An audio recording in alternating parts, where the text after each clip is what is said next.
Hey, I'm Sophia, and when I was a kid, me and my family always took trips to the beach. I can still remember how much I loved building sandcastles and playing with those cute little crabs. However, one day, I suddenly felt dizzy and noticed that I was completely covered in rashes and hives.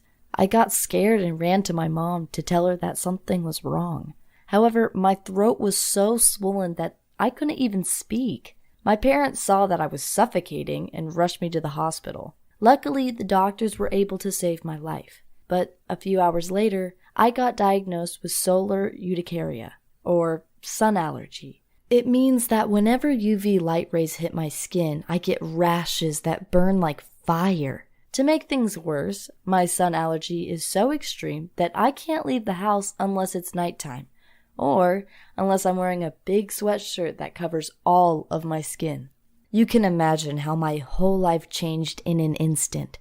The worst thing was going to school, because all my classmates could play on the schoolyard while I had to stay inside my classroom with the curtains closed.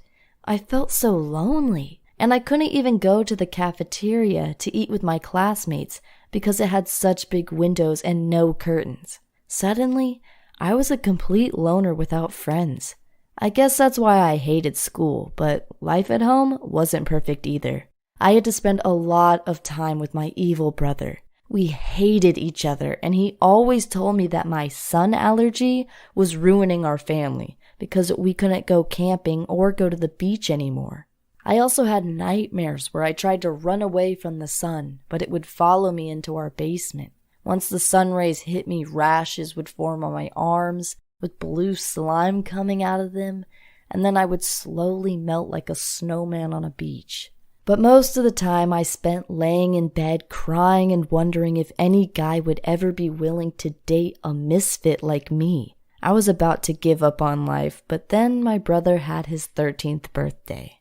My parents asked him if he had any wishes, and he said his only wish was to go back to the beach. My parents got mad at him and told him to be considerate of my sun allergy and to stop talking about the beach. But he started crying, pointed at me, and said I was an evil vampire that was scared of the sun and tried to suck the blood out of our family. I remember feeling so terrible afterwards that I went to my mom and asked if she could bring me to a foster home because I didn't want to be a burden to our family anymore. Luckily, I have the greatest mom in the world, and she said that she would never ever leave me because she just loves me too much. I guess that's exactly what I needed to hear. Because the next day, I decided once and for all to stop being a victim of my sun allergy and to finally take control of my life again.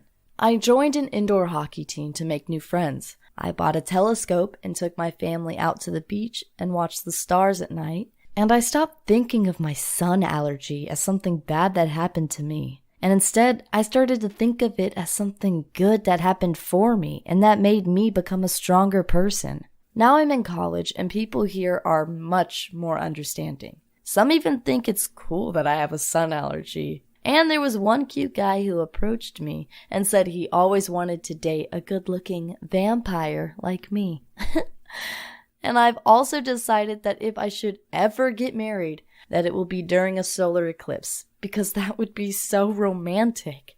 I guess it sounds crazy, but at this point in my life, I'm truly grateful for my sun allergy. It taught me that the events in our lives don't control us, but that it's all about how we react to those events.